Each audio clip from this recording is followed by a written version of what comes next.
Dear brothers and sisters, I'm very happy to see you all. प्रिय भाइयों बहनों, आप सभियों को देखकर मुझे बहुत ही खुशी हो रही है I'm glad you all turned on your videos so I can see your faces. और मैं खुश हूँ कि आप सभियों ने अपना वीडियो चालू रखा है ताकि मैं आपके चेहरों को देख पाऊँ। So I know who I'm speaking to. तो मैं ये जानता हूँ कि मैं किससे बात कर रहा हूँ। It's very important for us to understand when we are Christians जब हम एक मसीही हैं, तो हमारे लिए इस बात को जानना बहुत ही ज़रूरी है that God has called us, unlike the Jewish people in the Old Testament, पुराने नियम में यहूदियों की तरह परमेश्वर ने हमें नहीं बुलाया, where God was not their father, he was their God. जहाँ पे परमेश्वर उनके पिता नहीं थे, वो उनके परमेश्वर थे And they never had a bridal relationship with Jesus Christ. और उनका प्रभु यीशु मसीह के साथ कभी भी एक दुल्हन का रिश्ता या संबंध नहीं था। Whereas today, we can know God as our Father. पर आज हम परमेश्वर को पिता के रूप में जान सकते हैं And Jesus once said, I do not leave you as orphans. एक बार प्रभु यीशु ने कहा कि मैं तुम्हें अनाथ की तरह नहीं छोड़ूंगा। I don't know whether you have seen orphans. मैं नहीं जानता कि आपने कभी अनाथ को देखा है। I've seen a lot of them in India, मैंने भारत में ऐसे बहुत सारे लोगों को देखा है, particularly those who are brought up in an orphanage. खास रूप से जिनका परवरिश जो है एक अनाथालय में होता हो, From childhood, उनके बचपन ही से ही। where maybe the parents forsook them. Sometimes somebody leaves a baby at the gate of an orphanage. ऐसा होता है कि कई बार माता-पिता ने बच्चों को छोड़ दिया हो कहीं पे या तो फिर कोई अनाथालय के दरवाजे पे बच्चे को छोड़ दिया हो। And those poor children, right from babyhood, they've never known any security. और वो जो बेचारे बच्चे होते हैं उनके बचपन ही से ही उन्होंने कभी एक सुरक्षा की बात कभी जाना ही नहीं है। They are always insecure वो हमेशा ही असुरक्षित रहते हैं because no mother or father ever hugged them or kissed them. क्योंकि कभी कोई माता या पिता ने उन्हें गले नहीं लगाया, उन्हें चूमा नहीं। And that insecurity remains in those orphans even when they are 30, 40, 50 years old. और यद्यपि वो 40 या 50 साल के भी हो जाते हैं, तो भी वो जो असुरक्षा का एहसास जो है, उन लोगों में रह जाता है। I've seen orphans like that who've grown up and they're never secure. ऐसे मैंने अनाथों को देखा है, वो बड़े हो चुके हैं, पर अभी भी उन्हें सुरक्षा महसूस नहीं होता। They're always very possessive. If you become their friend, they don't want you to be the friend of anybody else. ऐसा होता है कि जब आप उनके मित्र बन जाते हैं ऐसे बच्चों के, तो वो नहीं चाहेंगे कि आप किसी और के मित्र बने उनके अलावा। ऐसा एक जो है भावना उनके अंदर होता है। That is an orphan. वो एक अनाथ है। And when I look at a lot of Christians और जब मैं ऐसे बहुत सारे मसीहियों को देखता हूँ, who claim to be believers, जो दावा करते हैं कि वो विश्वासी हैं, I find that they're like orphans मैं पाता हूँ कि वो अनाथ जैसे ही हैं, spiritually. आत्मिक रूप से। There's no security in their life. उनके जीवन में कोई सुरक्षा का एहसास नहीं होता Orphans are always very quick to fight. और जो अनाथ जो होते हैं, वो लड़ने-झगड़ने में बहुत ही जल्दी में रहते हैं। Notice that's another thing about orphans. अनाथों के बारे में ऐसी एक बात मैंने देखी है, Because they are so insecure, क्योंकि वो बहुत ज़्यादा असुरक्षा महसूस करते हैं, they're quick to kick up a fight with anybody. तो वो किसी के साथ भी लड़ने-झगड़ने के लिए तैयार हो जाते हैं जल्दी से। And To tell you honestly, that's what I found many so-called believers also like. और मैं आपको ईमानदारी से कहता हूँ कि बहुत सारे विश्वासियों को भी मैंने ऐसे ही देखा है। Some small little thing, they'll get upset with their husband or wife and say something rude. छोटी-छोटी बातों में वो अपने पति या पत्नी के साथ जो है बहुत ही नाराज़ हो जाते हैं और कोई कठिन शब्द कह देते हैं And never even apologize. और कभी माफ़ी भी नहीं माँगते। Orphans never apologize. जो अनाथ जो होते हैं वो कभी माफ़ी नहीं माँगते। Excuse me. So if you are like that, यदि आप भी ऐसे हैं, you must recognize that spiritually you're an orphan, even though you claim to be a child of God. तो आपको इस बात को पहचानना होगा कि भले ही आप परमेश्वर के संतान होने का दावा तो करते हैं, पर आत्मिक रूप से अभी भी आप अनाथ ही हैं। You don't really know God as your father. आपने परमेश्वर को अपने पिता के रूप में अब तक जाना ही नहीं है। My desire is that if you really want to be a Christian, मेरी इच्छा है कि यदि आप सच में एक मसीही बनना चाहते हैं, you must know God as your own father. आपको परमेश्वर को आपके खुद के पिता के रूप में जानना ही है। That brings such security into your life, ये बात आपके जीवन में इतनी सुरक्षा ले आएगी, delivers you from discouragement, fear, आपको भय से और निराशापन से आज़ाद करेगी ये बात and all the other problems that come with insecurity. और बाकी जितनी भी समस्या जो है असुरक्षित होने के एहसास के साथ जुड़ी हुई है, उन सारे बातों से ये बात आपको छुड़ा लेगी। Most believers that I've met, their fundamental problem is insecurity. अधिकतर विश्वासियों से जिनसे मैं मिला हूँ, उनके बुनियादी जो समस्या है, वो ये असुरक्षा की ही बात है। They think their problem is sin. वो सोचते हैं कि उनकी समस्या पाप है, No, ऐसा नहीं है। sin is not their problem. उनकी जो समस्या है, वो पाप नहीं है। They sin because they are insecure. वो पाप इसलिए करते हैं क्योंकि वो असुरक्षित रहते हैं। So if you don't deal with that insecurity, यदि आप उस असुरक्षा से निपटेंगे नहीं, you'll never overcome sin. तो आप पाप के ऊपर जय नहीं पाएँगे। You'll overcome sin in public. हो सकता है कि लोगों के सामने जो है आप पाप पर जय पा लें। I mean, I think all of you, you won't yell at your husbands or wives in public. Some crazy people do that also, but मैं मानता हूँ कि आप जो है आपके पति या पत्नी पर जो है लोगों के सामने आप चिल्लाते नहीं होंगे। हो सकता है क्योंकि कुछ जो पागल लोग हैं वही वैसे करते हैं। I don't think any of you do that. But that doesn't mean anything because मैं मानता हूँ कि आप ऐसा नहीं करते हैं पर उसका कोई मतलब नहीं बनता। मैं ये कहना चाहता हूँ, sin is sin. पाप जो है वो पापी है। Whether you do it in secret in your home भले ही वो आप घर में गुप्त में करते हों or you do it publicly is worse. या तो फिर आप लोगों के सामने ऐसे बर्ताव करते हो, परंतु लोगों के सामने ऐसे रवैया रखना जो है वो खराब है।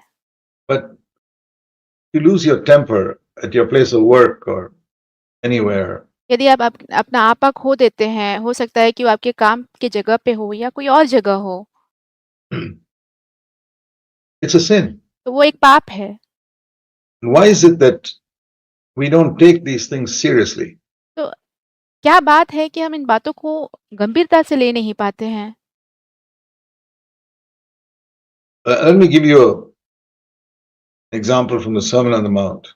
मैं आपको पहाड़ी उपदेश से एक उदाहरण देता हूँ। That's my favorite passage of scripture. मेरे वचन में से वो एक पसंदीदा वचन है, वचन का भाग है, Matthew 5, 6, and 7. मत्ती 5, 6 और 7। So at the end of the Sermon on the Mount, तो हम देखते हैं पहाड़ी उपदेश के अंत में Jesus said these words, and I don't know if all Christians have taken it seriously. प्रभु यीशु मसीह ने ये शब्द कहे हैं और मैं नहीं जानता कि सारे मसीही जो है इन बातों को गंभीरता से लेते हैं कि नहीं। The Sermon on the Mount is in Matthew chapter 5, chapter 6, and chapter 7. पहाड़ी उपदेश जो है मत्ती 5, 6 और 7 अध्यायों में है And the whole sermon takes only about 15 minutes.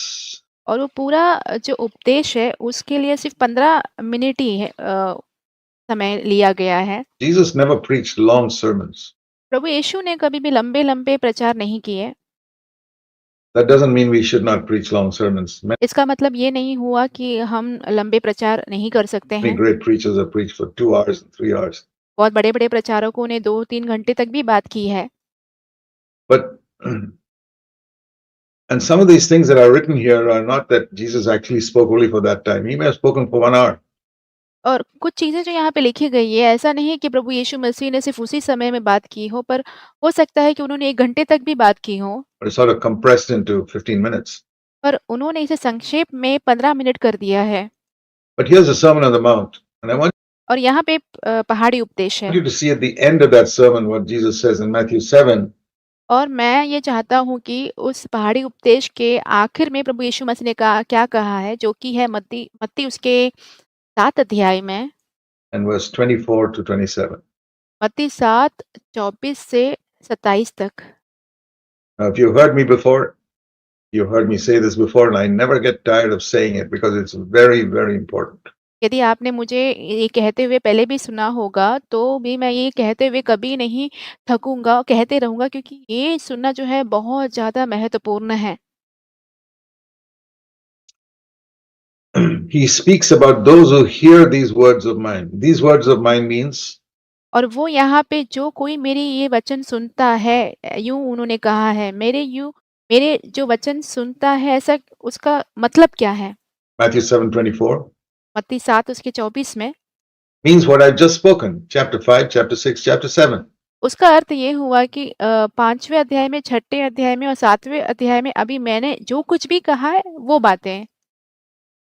Now, if you hear that means if you read, today we say instead of hear, if you read, हम ऐसे कह सकते हैं कि आज वो सुनने की बजाय यदि आपने आज उस वचन को पढ़ा है, Matthew 5, 6, and 7, मत्ती 5, 6 और 7, and you don't obey them, और आप वो पालन नहीं करते हैं, then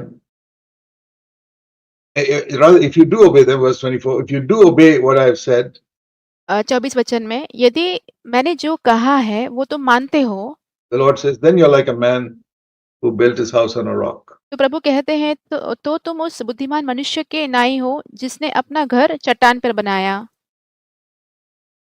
But if you don't obey them, यदि तुम उसे नहीं मानते हो, verse 26, you hear means you're not a non-Christian, you're not a Muslim or a Hindu or something.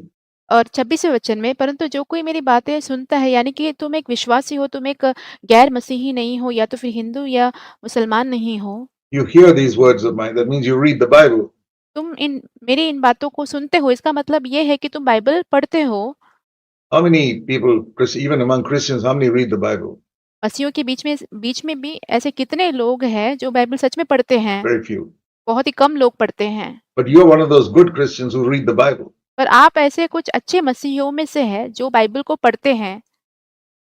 So, everyone who reads these words of mine और जो कोई भी मेरे इन बातों को पढ़ता है and does not obey them, और उन्हें मानता नहीं, उस पे चलता नहीं, he's like a foolish man who built his house on sand. तो वो उस निर्बुद्धि मनुष्य के समान है जिसने अपना घर बालू पर बनाया। So now, every one of you can discover whether your foundation is on a rock or on sand. तो आप सभी जो है अब इस बात को पता लगा सकते हैं कि आपकी जो बुनियाद है, नींव है, वो चट्टान पर है या बालू पर। You know the difference. When your foundation is on sand, it shakes easily. आप उसके बीच का अंतर को जानते हो। यदि आपका जो घर या नींव है वो बालू पर बना हो, तो वो जल्दी से हिलने लग जाता है।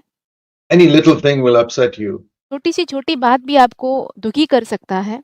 Think of a house that's built on sand. A little wind and one window falls off, or one wall falls down, a crack in a wall.